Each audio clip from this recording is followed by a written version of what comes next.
Άλλες ερωτήσεις δεν έχουν στην προεκλογική της εισήγησης. Έχουν γίνει ερωτήσεις. Ολοκληρώθηκε η τοποθέτηση, οι ερωτήσεις και οι απαντήσεις της πρώτης ομάδος υποστήριξης της νέας ΚΑΠ. Τώρα θα περάσουμε στο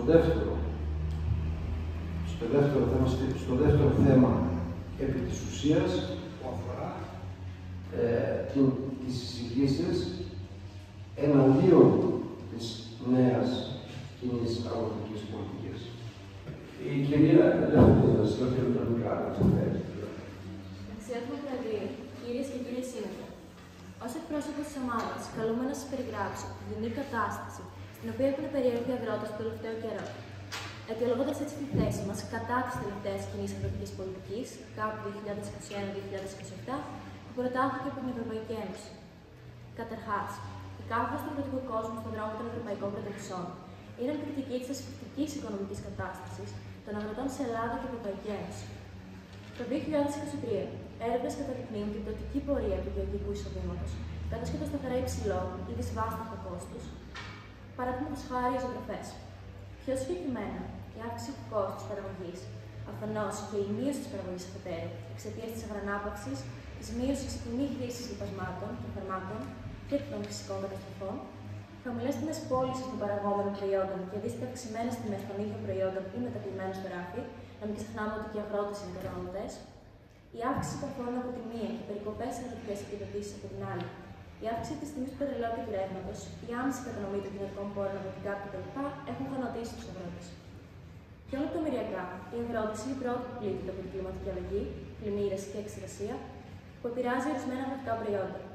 Για παράδειγμα, η παραγωγή ελαιολάδου στην Ευρωπαϊκή Ένωση το 2022 με 2023 μειώθηκε κατά 40% σε ετήσια βάση, οδηγώντας σε υψηλότερες τιμές.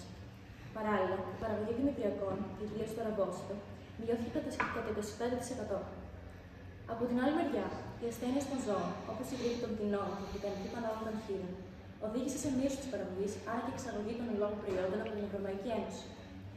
Αν προσθέσουμε και τον πληθωρισμό στο εισόδημα των οικοκυριών, που περιόρισε σημαντικά τη ζήτηση στα τρόφιμα, το γενικότερο κλίμα βεβαιότητας από τις γεωπολιτικές αναταράξεις στη Μέση Ανατολή και την Ουκρανία, την ασθενέστερη παγκόσμια οικονομική δραστηριότητα, αλλά και τις δυσκολίες που αντιμετωπίζει η εφοδιαστική αλυσίδα στην Ερυθρά Θάλασσα, καταλαβαίνουμε ότι διαμορφώνεται ένα ζωφερό οικονομικό περιβάλλον για τους αγρότες. Δεν πρέπει να θεωρήσουμε ασήμαντη τη φιλελευθερωποίηση του εμπορίου στην Ευρώπη, που επιτρέπει την εισαγωγή τροφίμων, αυξημένη κατά 70% την τελευταία δεκαετία, από τρίτες χώρες που δεν πληρούν τα ίδια περιβαλλοντικά πρότυπα, εκμεταλλεύονται την παιδική εργασία κτλ. Άρα είναι φθηνότερα και έτσι οξύνεται ο αθέμητος ανταγωνισμός. Παραδείγματος χάρη εμπορικές συμφωνίες ελεύθερων συναλλαγών με τον Καναδά και με διάφορες χώρες της Λατινικής Αμερικής. Πολλοί επίσης κρίνουν τον κόδωνα του κινδύνου μετά την απόφαση έναρξης των διαπραγματεύσεων για την ένταξη της Ουκρανίας και συγκεκριμένα και το αντίκτυπο που θα έχει η ύπαρξη μιας παγκόσμιας αγροτικής δύναμης όπως η Ουκρανία ως αποδέκτη των γεωργικών επιδοτήσεων της Ευρωπαϊκής Ένωσης. Να μην ξεχνάμε για την γραφειοκρατία λόγω της πολυπλοκότητας διαδικασιών, καθώς δαπανάται πολύς χρόνος για την καταγραφή των ενισχύσεων και υποχρεώσεων των αγροτών και υποβολής εκθέσεων. Συμπερασματικά, κρίνουμε ασφυκτικό, δυσνόητο και ασύμβατο με την παραγωγική πραγματικότητα των Ελλήνων, αλλά και των Ευρωπαίων αγροτών, το θεσμικό πλαίσιο που σχετίζεται με την εφαρμογή της κοινής αγροτικής πολιτικής στην εποχή της Πράσινης Συμφωνίας. Ένα πλήθος διατάξεων που υπηρετούν ιδιαίτερα φιλόδοξους στόχους σε σχέση με το περιβάλλον και το κλίμα, χωρίς να λαμβάνουν όμως υπόψη το αντίκτυπο στην οικονομική βιωσιμότητα του αγροτικού τομέα και στην επιστημιστική ασφάλεια, χωρίς να προτείνει εναλλακτικές και σχεδιασμούς μετάβασης, αλλά και δίχως να συνυπολογίζει το ανταγωνιστικό μειονέκτημα για τους Ευρωπαίους αγρότες, σε σχέση με συναδέλφους σε άλλες συνέπειες. Για αυτούς τους λόγους, λοιπόν, θα ψηφίσουμε τα τελευταία αυτά και προτείνουμε να επαναπροσδιοριστεί το ζήτημα των αγροτών και να δοθεί εκ νέου συζήτηση ώστε η γεωργία να είναι βιώσιμη. Σας ευχαριστώ για την προσοχή σας. Ευχαριστούμε πάρα πολύ, κυρία Βουσιάντα. Επί της τοποθέτησής της, ποιος θα κάνει ερωτήσεις? Ορίστε, κυρία Κωνσταντέλα. Καταψηφίζοντας όμως την τελευταία ΚΑΠ και δείχνοντας έτσι την ευαισθησία σας απέναντι στα προβλήματα των αγροτών, στην ουσία δυσκολεύεται την εφαρμογή μιας σειράς περιβαλλοντικών μέτρων άμεσα αναγκαίων για την υγεία των πολιτών και το μέλλον του πλανήτη. Και αναφέρομαι στα μέτρα σχετικά με τα φυτοφάρμακα, τα λιπάσματα, την ενέργεια κτλ. Παρακαλώ. Κυρία Δασκαλοπούλου, να απαντήσει. Σας ευχαριστώ, κύριε Πρόεδρε. Δεν είναι ότι διαπνεόμαστε από οικολογική συνείδηση ή περιβαλλοντικές ευαισθησίες, αλλά θεωρούμε ότι προέχει επιβίωση των αγροτών και η διάσωση του αγροτικού τομέα που κινδυνεύει να εγκαταλειφθεί. Καλοί θεωρητικά είναι οι περιβαλλοντικοί κανονισμοί της Ευρωπαϊκής Ένωσης, αλλά δυσβάσταχτοι. Πιο συγκεκριμένα, είχαν στόχο να μειώσουν στο μισό τη χρήση φυτοφαρμάκων έως το 2030, με άμεσο αποτέλεσμα όμως τη μείωση της παραγωγής. Από την άλλη μεριά, το κόστος των λιπασμάτων έχει εκραγεί λόγω της αύξησης της τιμής του φυσικού αερίου, αποτέλεσμα των κυρώσεων κατά της Ρωσίας. Παράλληλα, η αύξηση της τιμής του πετρελαίου, όχι μόνο ως μορφής ενέργειας, καυσίμου, κίνησης αγροτικών μηχανημάτων και μεταφοράς προϊόντων, όσο και ως πρώτης ύλης για παραγωγή εφοδίων, όπως φυτοφαρμάκων, λιπασμάτων, πλαστικών των θερμοκηπίων κτλ., ανεβάζει το κόστος παραγωγής σε οριακό σημείο και δυσκολεύει τους αγρότες. Επίσης, ο Ευρωπαϊκός Κανονισμός για την Αποκατάσταση της Φύσης υποβάλλει υποχρεωτική αγροανάπαυση στο 4% της γεωργικής γης, γεγονός που μειώνει ακόμα περισσότερο την παραγωγή και αυξάνει τις τιμές των προϊόντων. Ακόμη, το σχέδιο από το αγρόκτημα στο πιάτο είναι μεν φιλόδοξο και άριστο θεωρητικά, αλλά ανέφικτο και εξωπραγματικό. Γι' αυτό ακριβώς και προς το παρόν έχει αποσυρθεί και ενδεχομένως να εξερπανεταστεί σε νέα βάση αργότερα. Συνεπώς, αν εφαρμοστούν όλοι οι περιβαλλοντικοί κανονισμοί της Ευρωπαϊκής Ένωσης υπό τις παρούσες δυσκολίες κλιματικά, οικονομικά και πολιτικά συνθήκες, καταλαβαίνουμε ότι θα αυξηθεί περισσότερη η ερήμωση και η εγκατάλειψη της γης.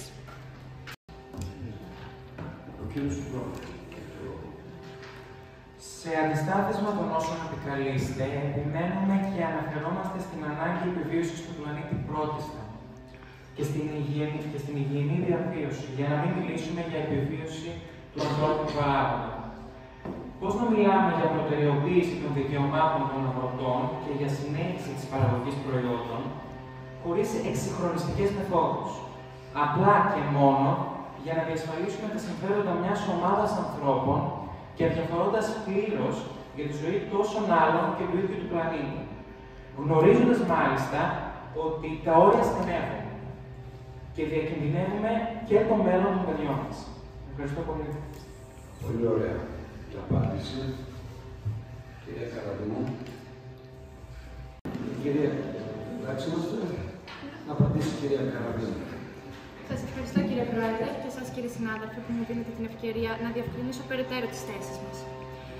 Καταρχάς, μέσα από τις διεκδικήσεις των Ευρωπαίων και Ελλήνων αγροτών, αναδεικνύεται η συσχέτιση της βιωσιμότητας της δραστηριότητάς τους με το μέλλον της διατροφής των εκατομμυρίων Ευρωπαίων καταναλωτών, αλλά και των δισεκατομμυρίων κατοίκων του πλανήτη.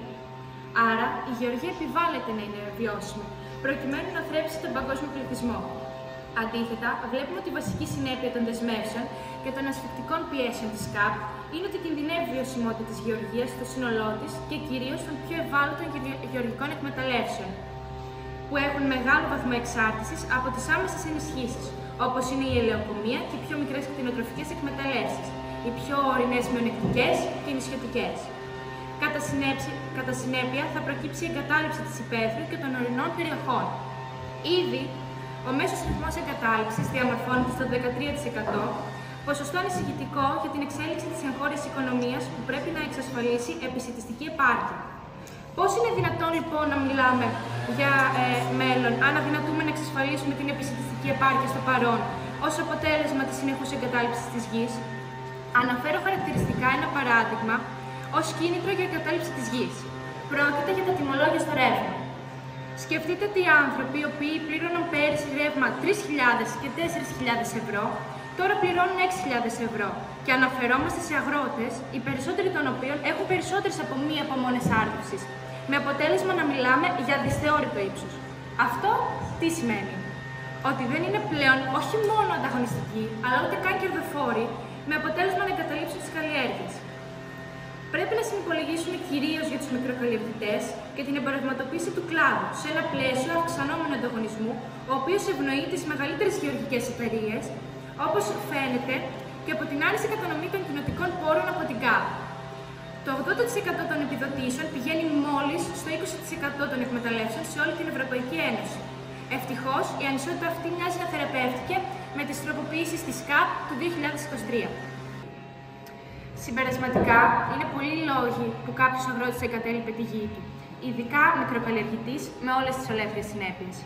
Γι' αυτό καθίσταται επιτακτικό το αίτημα αναγνώρισης του κοινωνικού ρόλου των αγροτών και της σύνταξης ενός νέου κοινωνικού συμβολέου, το οποίο θα διασφαλίζει ένα πιο ασφαλές, ανθεκτικό, δίκαιο και βιώσιμο σύστημα τροφίμων για όλους και ιδιαίτερα για τους πιο αδύναμους κρίκους της αλυσίδας της διατροφής, τους αγρότες και τους καταναλωτές.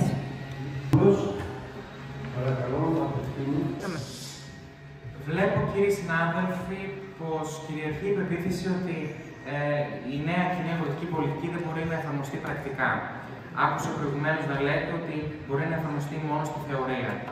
Θα θέσω ένα πολύ απλό ερώτημα λοιπόν. Γιατί πιστεύετε ότι η νέα ΚΑΠ δεν μπορεί να εφαρμοστεί από τη στιγμή που έχουν θεσπιστεί κανόνες για την αντιστάθμιση της υψηλής αστάθειας των τιμών στις γεωργικές αγορές της Ευρωπαϊκής Ένωσης και με δεδομένο ότι υπάρχει η κοινή οργάνωση των αγορών? Να απαντήσει. Κύριε Πρόεδρε, θα απαντήσω στο ερώτημα αναλυτικά. Μια τέτοια μετάβαση προς πιο πράσινες πρακτικές, αρχικά, θα οδηγήσει σε αύξηση του κόστους παραγωγής για τους αγρότες. Οι βιώσιμες γεωργικές τεχνικές συχνά συνεπάγονται υψηλότερες αρχικές επενδύσεις και μερικές φορές μικρότερες αποδόσεις, ειδικά κατά τη διάρκεια της μεταβατικής περίοδου. Οι αγρότες μπορεί να χρειαστεί να αγοράσουν νέο εξοπλισμό, να επενδύσουν σε κατάρτιση για να μάθουν νέες γεωργικές τεχνικές ή να μεταβούν σε λιγότερο επιβαρυντικές αλλά περισσότερο εργατοβόρες γεωργικές μεθόδους. Επιπλέον, η μεταρρύθμιση της ΚΑΠ περιλαμβάνει πιο αυστηρούς κανονισμούς για τη χρήση φυτοφαρμάκων και λιπασμάτων, που πιθανά οδηγούν σε αυξημένο κόστος διαχείρισης της καλλιέργειας, καθώς και σε μεγαλύτερη εξάρτηση από το χειρονακτικό ξεβοτάνισμα και από τεχνικές ελέγχου των εντόμων. Στα πλαίσια της ζωικής παραγωγής, η ανάγκη συμμόρφωσης με τα νέα πρότυπα ευημερίας των ζώων μπορεί επίσης να αυξήσει κατά πολύ τα έξοδα. Οι κτηνοτρόφοι μπορεί να χρειαστεί να τροποποιήσουν τα συστήματα σταυλισμού των ζώων, να υιοθετήσουν νέες πρακτικές χειρισμού και να προσαρμόσουν τη μεταφορά προς τη σφαγή στα πλαίσια αυστηρών προτύπων. Αυτά όμως όλα μεταφράζονται σε περισσότερα έξοδα που αυξάνουν το κόστος των προϊόντων που τελικά επιβαρύνουν τον καταναλωτή. Καταλήγουμε λοιπόν στο συμπέρασμα ότι η νέα Ευρωπαϊκή ΚΑΠ θα αυξήσει τα κόστα παραγωγής στον αγροδιατροφικό τομέα, βραχυπρόθεσμα, με αποτέλεσμα να αυξηθούν οι τιμές των τροφίμων για τους καταναλωτές. Αυτή η αλλαγή πολιτικής αποτελεί μια στρατηγική κίνηση προς ένα πιο βιώσιμο και πιθανώς ανθεκτικό γεωργικό σύστημα. Η κοινή αγροτική πολιτική τιμωρεί τους τοπικούς αγρότες και βλάπτει το περιβάλλον, ενώ συνεχίζει να ευνοεί την προσθήκη φινικηλαίου στο γάλα σκόνης, τις εξαγωγές μαλακουσίτου σε βάρος των τοπικών προϊόντων, καθώς και την υπερκατανάλωση σόγιας από τη Λατινική Αμερική. Και ενώ οι αρχικές οικονομικές προκλήσεις αξιολογούνται έναντι των αναμενόμενων μακροπρόθεσμων περιβαλλοντικών ωφελών και της προοπτικής διαρκούς θετικής αλλαγής στον τρόπο παραγωγής και κατανάλωσης τροφίμων σε όλη την Ευρώπη, η υλοποίηση της πολιτικής και η ευτυχία του εγχειρήματος θα εξαρτηθεί από την προσαρμοστικότητα των αγροτών, των καταναλωτών και της συνολικής αλυσίδας εφοδιασμού τροφίμων σε αυτή την φιλόδοξη μεταστροφή. Το μέλλον δεν φαντάζει ευίων. Ευχαριστώ πολύ. Ελπίζω να σας κάλυψα. Να εισηγηθεί το θέμα. Ευχαριστώ, κύριε Πρόεδρε. Καταρχάς, ως εκπρόσωπος της συμβιβαστικής λύσης, δεν μπορώ να παραβλέψω τα πολλαπλά ωφέλη από τη νέα ΚΑΠ για το σύνολο των αγροτών. Τι σημαίνει ΚΑΠ στην πράξη? Σημαίνει ανάπτυξη και συγχρονισμό του παραγωγικού μας μοντέλου.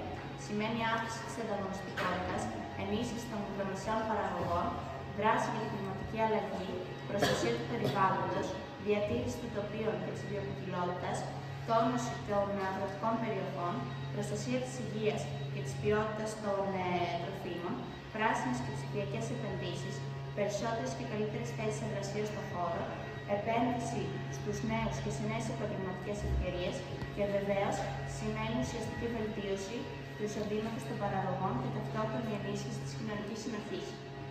Τέλος, με τη δημιουργία του Agricultural Knowledge Innovation System προβλέπεται η εκπαίδευση, η κατάρτιση, η παραγωγή συμβουλευτικών υπηρεσιών, η μεταφορά τεχνολογίας και η πρόθεση της καινοτομίας. Αναφέρω χαρακτηριστικά το παράδειγμα της αμυντισφοράς, που προβλέπεται από την ΚΑΠ. Με την εφαρμογή ενός καλού συστήματος αμυντισφοράς αποφεύγονται τα μειονεκτήματα της μονοκαλλιέργειας, προλαμβάνεται η διάβρωση του εδάφους από τις βροχές, παρέχεται εργασία στα μέλη της αγροτικής οικογένειας στις διάφορες εποχές του έτους, παράγεται ποικιλία προϊόντων και με την επέκταση της καλλιέργειας των κτηνοτροφικών φυτών εξασφαλίζεται η επιτυχία μιας βελτιωμένης κτηνοτροφίας. Με την εφαρμογή μιας βελτιωμένης αγροσυφοράς αυξάνονται, χωρίς άλλη ιδιαίτερη επιβάρυνση, οι στρεμματικές αποδόσεις της υποκαλλιέργειας και των άλλων εξυπηρετικών καλλιεργειών. Από την άλλη μεριά, οι αγρότες είναι ζωτικής σημασίας για το παρόν και το μέλλον της. Χάρη στον αγροβιογραφικό τομέα της Ευρώπης, 450 εκατομμύρια άνθρωποι έχουν πρόσβαση σε ασφαλή, υγιεινά, οικονομικά προσιτά τρόφιμα. Οι γεωργοί της Ευρωπαϊκής Ένωσης αποτελούν τη ραχοκοκαλιά της επιστηστικής αυτάρκειας της Ευρώπης. Ταυτόχρονα αντιμετωπίζουν προκλήσεις όπως η κλιματική αλλαγή και μια ανταγωνιστική παγκόσμια αγορά. Επέδειξαν αξιοσημείωτη ανθεκτικότητα καθ' όλη τη διάρκεια μιας πανδημίας, μιας ενεργειακής κρίσης, των συνεπειών του επιθετικού πολέμου της Ρωσίας κατά της Ουκρανίας και του υψηλού πληθωρισμού. Γι' αυτό τους αξίζει αναγνώριση και οφείλουμε να φανταζόμαστε στις αγωνίες τους για τη βιωσιμότητα του επαγγέλματός τους. Επειδή λοιπόν η νέα ΚΑΠ φιλοδοξεί να βελτιστοποιήσει την αγροτική παραγωγή, προσαρμόζοντάς την και στις επιταγές της Πράσινης Συμφωνίας, αλλά δυστυχώς με βιασμένο τρόπο που πλήττει την ίδια τη βιωσιμότητα του αγροτικού τομέα, θεωρούμε ότι απαιτείται ο διάλογος με τους αγρότες για την ανάπτυξη κοινής αντίληψης σχετικά με το μελλοντικό σύστημα γεωργίας και τροφίμων της Ευρωπαϊκής Ένωσης. Συμπερασματικά, η πράσινη μετάβαση πρέπει να γίνει κατά τρόπο ομαλό.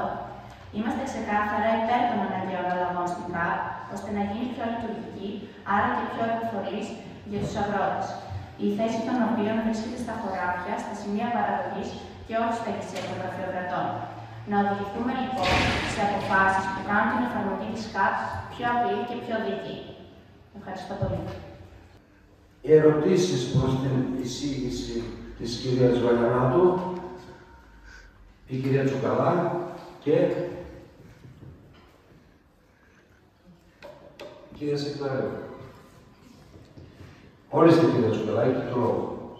Αν και η προτεραιότητά μας είναι η διάδοση του πλανήτη και ο σεβασμός στο φυσικό περιβάλλον, ωστόσο, όλοι κατανοούμε την αναγκαιότητα αναθεώρησης κάποιων μέτρων της ΚΑΠ και συμμεριζόμαστε τις κινητοποιήσεις του αγροτικού κόσμου, τελευταία σε όλη την Ευρώπη. Κρίνουμε λοιπόν ότι θα είναι χρήσιμος ο περαιτέρω διάλογος της αρμόδιας Ευρωπαϊκής Επιτροπής με τους εκπροσώπους του αγροτικού κόσμου, ώστε να βρεθεί μία μέση οδός. Σε ποια σημεία όμως ακριβώς πιστεύετε ότι πρέπει να επικεντρωθεί αυτός ο νέος κύκλος συζητήσεων? Και δεύτερο ερώτημα, πιστεύετε ότι είναι εύκολο να βρεθεί συμβιβαστική λύση ή πρόκειται για ουτοπία? Κυρία Καραμίζου, να απαντήσει στο ερώτημα. Σας ευχαριστώ για το χρόνο που μας δίνετε να διατυπώσουμε ενεργέστερα τις βασικές κατευθύνσεις του σχεδιασμού μας, ώστε να συμβιβάσουμε τους δύο σημαντικούς πόρους. Περιβάλλον αγρότες, επισημένοντας κάποιες βασικές προκλήσεις και ευκαιρίες ως βάση του διαλόγου με τους γεωργούς. Με ποιο τρόπο μπορούμε να προσφέρουμε στους γεωργούς μας καλύτερες πρακτικές και αξιοπρεπές σε εθνικό επίπεδο? Με ποιο τρόπο μπορούμε να στηρίξουμε τη γεωργία εντός των ορίων του πλανήτη μας και του οικοσυστήματός του? Με ποιο τρόπο μπορούμε να αξιοποιήσουμε καλύτερα τις τεράστιες ευκαιρίες που προσφέρει η γνώση και η τεχνολογική καινοτομία στον τομέα της αγροτικής παραγωγής? Με ποιο τρόπο μπορούμε να προωθήσουμε ένα λαμπρό και ακμάζο μέλλον για το σύστημα τροφίμων της Ευρώπης σε έναν ανταγωνιστικό κόσμο? Ως προς το δεύτερο ερώτημά σας, αν είναι εφικτός ένας συμβιβασμός που θα ωφελεί όλους. Ομολογώ ότι οι ανασταλτικοί παράγοντες που δυσχεραίνουν την επίτευξη ενός τέτοιου σχεδιασμού είναι πολλοί και σοβαροί και προσφέρουν κυρίως τα συμφέροντα των ισχυρών της Ευρώπης και όχι μόνο.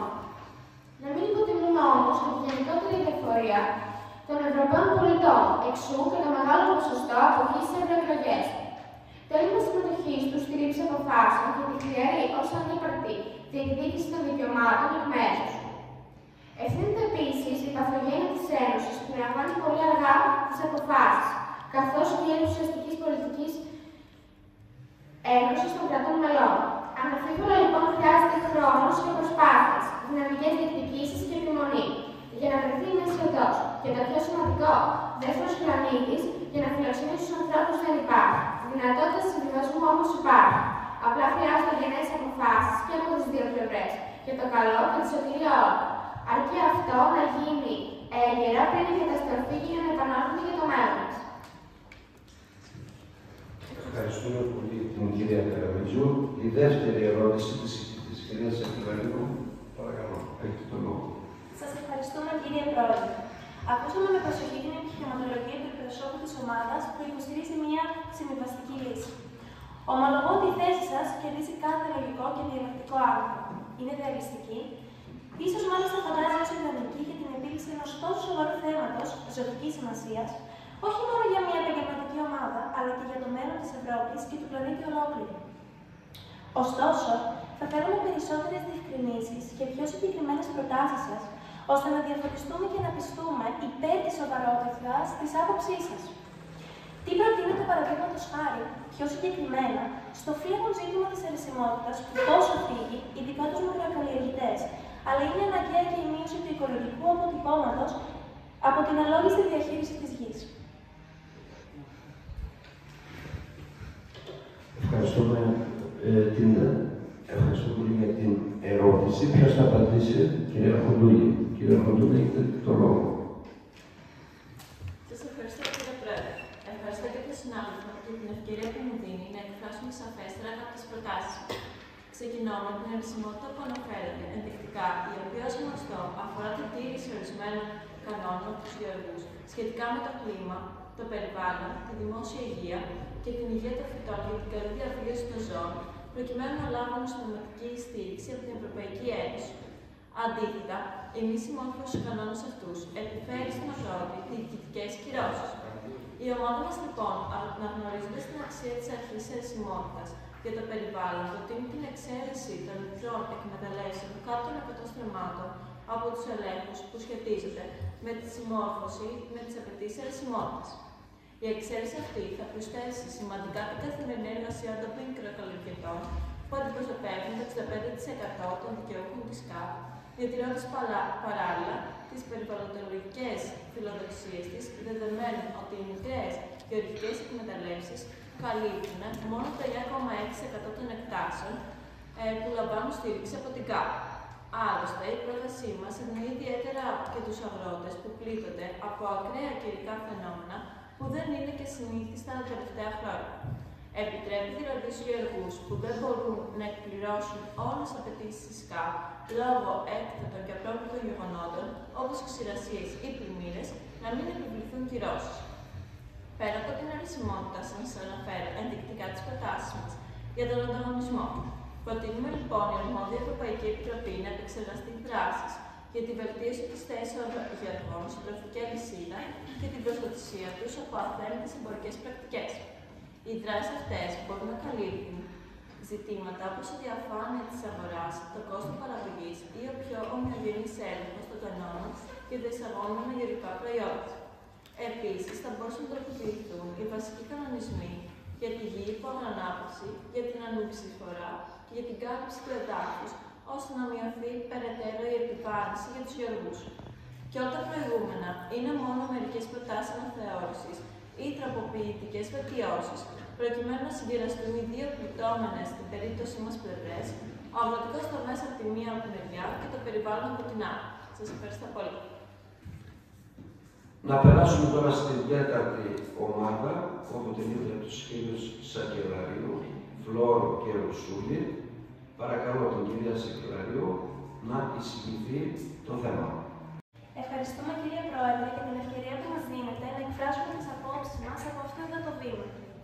Καταλαβαίνουμε τα υπέροχα της πολιτικής, αλλά οφείλουμε να αναλογιστούμε ότι η γεωργία διαφέρει από πολλούς άλλους τομείς, διότι παρουσιάζει ιδιαιτερότητες. Παρά τη σημασία της παραγωγής τροφίμων, με βάση τα περιβαλλοντικά πρότυπα, το εισόδημα των γεωργών είναι περίπου 40% χαμηλότερο σε σύγκριση με το μη γεωργικό εισόδημα. Πώς λοιπόν μπορούν οι γεωργοί να είναι οικονομικά αποδοτικοί και ταυτόχρονα να εργάζονται με βιώσιμο και φιλικό τρόπο προς το περιβάλλον, για να διατηρήσουν ζωντανά τα εδάφη και τη βιοποικιλότητα? Την ίδια ώρα, οι αγρότες αντιμετωπίζουν αθέμητο ανταγωνισμό από τους παραγωγούς τρίτων χωρών, για τους οποίους δεν ισχύουν βεβαίως οι αυστηροί περιβαλλοντικοί όροι, τους οποίους επιβάλλει η ΚΑΠ. Για παράδειγμα, οι χώρες του Μαγκρέμπ, Μαρόκο, Αλγερία, Τινησία, που έχουν τη μερίδα του λέοντα στην ευρωπαϊκή αγορά ντομάτας, χρησιμοποιούν τη χλωροπροπένιο, ένα καρκινογόνο ζυζανιοκτόνο που απαγορεύεται εδώ και 15 χρόνια στην Ευρώπη. Με τη Συμφωνία Ελεύθερων Συναλλαγών που έχει συνάψει η Ευρωπαϊκή Ένωση, οι εισαγωγές ελαιολάδου, πορτοκαλιών και άλλων γεωργικών προϊόντων έχουν απελευθερωθεί σε πολύ φθηνότερες φυσικά τιμές. Και βεβαίως, το φάντασμα που στοιχειώνει στις ευρωπαϊκές αγροτικές κοινότητες είναι η Συμφωνία του Μεσχοσούρ, η οποία η Ευρωπαϊκή Ένωση διαπραγματεύεται με τη Βραζιλία, την Αργεντινή, την Ουρουγουάη και την Παραγουάη τα τελευταία 20 χρόνια. Αν οι συναλλαγές με τις χώρες αυτές απελευθερωθούν, πολλοί Ευρωπαίοι αγρότες δεν θα αντέξουν τον ανταγωνισμό. Εκτός από τις καιρικές και κλιματικές πιέσεις, οι γεωργοί πρέπει επίσης να αντιμετωπίσουν μόνιμη αστάθεια της αγοράς λόγω μη προβλέψιμης ζήτησης των προϊόντων και των αμετάβλητων τιμών σε σύγκριση με πολλούς άλλους τομείς. Αυτό δημιουργεί ένα κλίμα επιχειρηματικής αβεβαιότητας. Επίσης, ένα ζήτημα που μας ανησυχεί όπως και τους κτηνοτρόφους στην Ελλάδα είναι ότι δεν υπήρξε καμία πρακτική πρόοδος. Στην εκπόνηση των διαχειριστικών σχεδίων βόσκησης, η οποία είναι αναγκαία από το 2024 και μετά, για την εφαρμογή των οικολογικών σχημάτων στην κτηνοτροφία. Είναι γνωστό ότι η Ολλανδία εκπονεί σχέδιο για την κάθετη μείωση των αγροτικών ζώων, ώστε να μειωθεί το άζωτο που πνίγει τη χώρα. Δεδομένου ότι εκτρέφει τα περισσότερα αγροτικά ζώα στην Ευρώπη, αριθμώντας πάνω από 100 εκατομμύρια αγελάδες, σκότες και χείρους. Αν το ολλανδικό πείραμα πετύχει, θα χρησιμοποιηθεί ως πρότυπο για άλλες ευρωπαϊκές χώρες με ισχυρή κτηνοτροφία που αντιμετωπίζουν σοβαρό πρόβλημα ρήπων.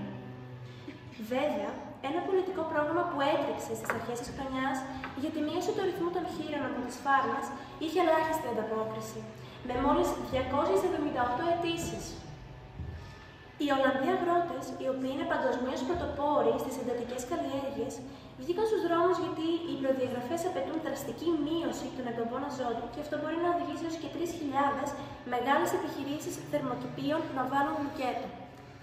Δεν υπάρχει επίσης πιστική εξήγηση γιατί δεν προχώρησαν καθόλου το 2023 τα 3 τομεακά προγράμματα για τα απορροκυπευτικά.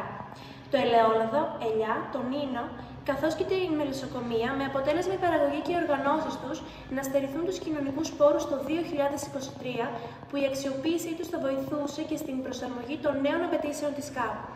Σας ευχαριστούμε πολύ για το χρόνο σας.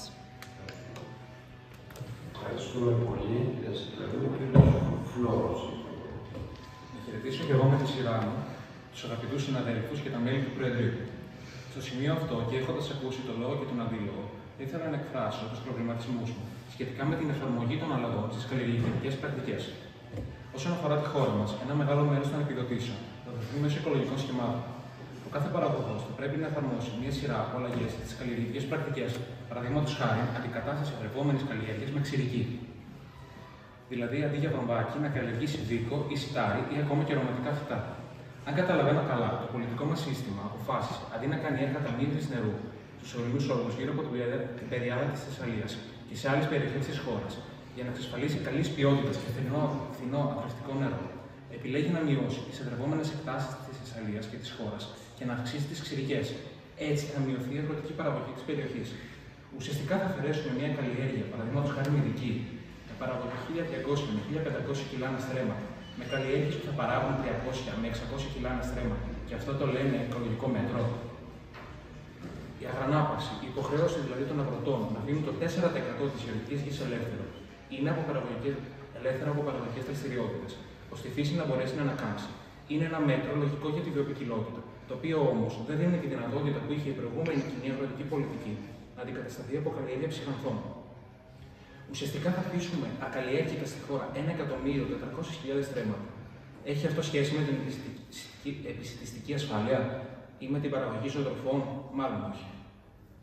Στο πλαίσιο της στρατηγικής από το αγρόκτημα στο πιάτο του καταναλωτή, ενός από τους βασικούς πυλώνες της Ευρωπαϊκής Πράσινης Συμφωνίας, η Ευρωπαϊκή Επιτροπή θέτει υψηλότερες φιλοδοξίες για την ορθολογική χρήση των φυτοφαρμάκων και τη μείωση κατά 50% έως το 2030 της χρήσης των χημικών ουσιών γενικότερα στην Ευρωπαϊκή Ένωση. Τα μέτρα για την ανάπτυξη της βιολογικής γεωργίας θα βοηθήσουν στο περιβάλλον, παράλληλα όμως θα οδηγήσουν στη μείωση της παραγωγής σε όλη την Ευρώπη. Ούτε λίγο ούτε πολύ, αν έχουμε μία μείωση 30% των αποδόσεων στη βιολογική γεωργία σχετικά με τη συμβατική, θα έχουμε και μείωση κοντά στο 10% της παραγωγής. Είναι αυτό που θέλουμε? Χωρίς να προσθέσω βέβαια και την αύξηση του κόστους παραγωγής από τα πολύ ακριβά σκευάσματα στη βιολογική γεωργία. Όμως ο προβληματισμός μας είναι ότι για πρώτη φορά στην ιστορία εφαρμογής κοινής αγροτικής πολιτικής αναθεωρείται από τον πρώτο κιόλας χρόνο εφαρμογής της. Γεγονός που σημαίνει ότι είναι η πρώτη φορά ενδεχομένως που μια πολιτική είχε τόσο πολλά προβλήματα.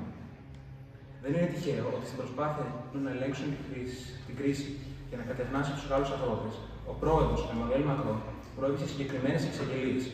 Εξαίρεση της Γαλλίας από κάποιους κανόνες της κοινωνικής αγροτικής πολιτικής, αναθεώρηση προς την ανάπαυση του 4% της αγροτικής γης, ένταξη στις κοινωνικές προδιαγραφές των ουκρανικών προϊόντων που αποσταθεροποιούν την ευρωπαϊκή αγορά, λόγω χάρη στα κοτόπουλα ή τα δημητριακά. Αναστολή του σχεδίου που θέτει στόχους μείωσης της χρήσης εντομοκτώνων και φυτοφαρμάκων.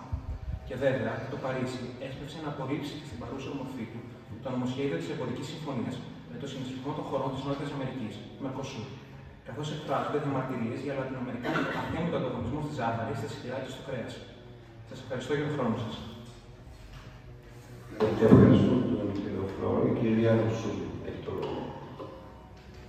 Για να ολοκληρώσω την επιχειρηματολογία της ομάδας μου, θα ήθελα να θέσω ένα επίσης εύλογο ερώτημα που πρέπει να ακουστεί από αυτό το βήμα. Πώς εξελίσσεται η ψηφιοποίηση της γεωργίας? Οι συντάκτες του ελληνικού σχεδίου έχουν κάποια ιδιαίτερη αντίληψη για το τι είναι ψηφιακή γεωργία.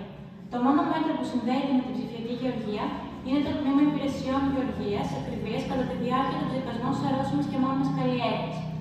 Έτσι θα προωθηθεί η ψηφιακή γεωργία. Δεν γίνεται καν λόγος για διαφοροποιημένη λίπανση ή εφαρμογή φυτοπροστατευτικών προϊόντων, αναγνώριση και αντιμετώπιση ασθενειών και ζυζανίων από ρομποτικά μηχανήματα ή drones. Μια τεράστια φαρέτρα με όπλα για την ψηφιακή γεωργία που έχουν μελετηθεί ερευνητικά στη χώρα από όλα τα εργαστήρια των πανεπιστημίων μας και θα μειώσουν τις εισρωές, αγνοούνται. Η νέα ΚΑΠ δεν στηρίζει τους πραγματικούς παραγωγούς, αλλά τους αναγκάζει αντί να εισπράττουν ενισχύσεις, να δίνουν τα χρήματά τους για να πληρώνουν τους φακέλους, μήπως και καταφέρουν να ενταχθούν σε κάποιο οικολογικό σχήμα. Το συνεταιριστικό κίνημα ζητούσε πάντα να οδηγούνται οι φόροι της γεωργίας μέσω της ΚΑΠ σε παραγωγούς που πραγματικά καλλιεργούν ένα προϊόν. Όμως αυτό δεν φαίνεται να είναι ο κύριος στόχος της νέας ΚΑΠ 2023-2027. Μεταξύ άλλων, η κοινή αγροτική πολιτική υποστηρίζει τους ιδιοκτήτες γεωργικών γεών που δεν καλλιεργούν ενεργά. Με τις τερματικές ενισχύσεις που δίνονται ως κίνητρο για τους αγρότες να μην πουλήσουν τη γη τους, υπάρχει κίνδυνος να οδηγηθούμε στη συμπεριφορά του αγρότη του καναπέ. Αυτό έχει δυσαρεστήσει τους ενεργούς αγρότες, καθώς αυτές οι οικονομικές ενισχύσεις εμποδίζουν την ανάπτυξη και τη σταθερότητα, ενώ συμβάλλουν ελάχιστα στην επιστημιστική ασφάλεια. Ένα ακόμη ζήτημα που προέκυψε τα τελευταία χρόνια είναι η κατακόρυφη μείωση των αγροτών. Ο συνολικός αριθμός των γεωργικών εκμεταλλεύσεων της Ευρωπαϊκής Ένωσης έχει μειωθεί κατακόρυφα τα τελευταία χρόνια από περίπου 15 σε 10 εκατομμύρια εκμεταλλεύσεις, δηλαδή κατά 32%. Ο κύριος παράγοντας της μείωσης του αριθμού των γεωργών σχετίζεται με τις μικρού μεγέθους και κατακαιρματισμένες γεωργικές εκμεταλλεύσεις που δεν ευνοούν την εντατική παραγωγή. Από την άλλη πλευρά, δεν υπάρχουν σαφή κίνητρα που θα προσελκύουν νέους αγρότες προς το επάγγελμα. Σας ευχαριστώ που με ακούσατε. Ευχαριστούμε πολύ την κυρία Ρουσούλη για την τοποθέτησή της.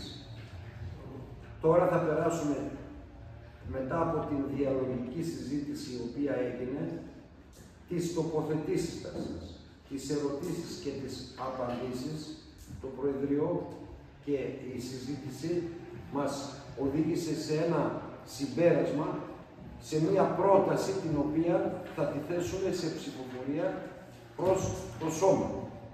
Η πρόταση συγκεκριμένα που έχουμε συντάξει ως Προεδρείο και ως συμμετέχοντες σε αυτήν τη συζήτηση είναι ότι η πρωταρχική ενέργεια της νέας αναθεωρημένης ΚΑΠ οφείλει να είναι η βιώσιμη γεωργία βασιζόμενη στα περιβαλλοντικά πρότυπα, η οποία θα διασφαλίζει το εισόδημα των γεωργών, θα προστατεύει το περιβάλλον και την υγεία των καταναλωτών και θα διατηρεί ζωντανές τις αγροτικές περιοχές. Αυτό έχει ως εν κατακλείδη έχει καταγραφεί ως το συμπέρασμα αυτής της διαλογικής συζήτησης και θα θέλαμε αυτή τη στιγμή να ψηφίσουμε ή να καταψηφίσουμε αυτό το οποίο προτείνει το Προεδρείο δια ανατάσεως της χειρός. Παρακαλώ. Παρακαλώ, ψηφίζουμε δια ανατάσεως της χειρός. Από ό,τι παρατηρεί το Προεδρείο, η πρόταση του περνάει με πλειοψηφία και είναι το ψήφισμα της σημερινής μας συζήτησης. Σας ευχαριστώ πολύ για τη συμμετοχή σας. Ευχαριστούμε πολύ για τις τοποθετήσεις σας. Ήταν αξιόλογη συζήτηση με επιχειρήματα που μας οδήγησε σε ένα αποτέλεσμα. Ευχαριστώ.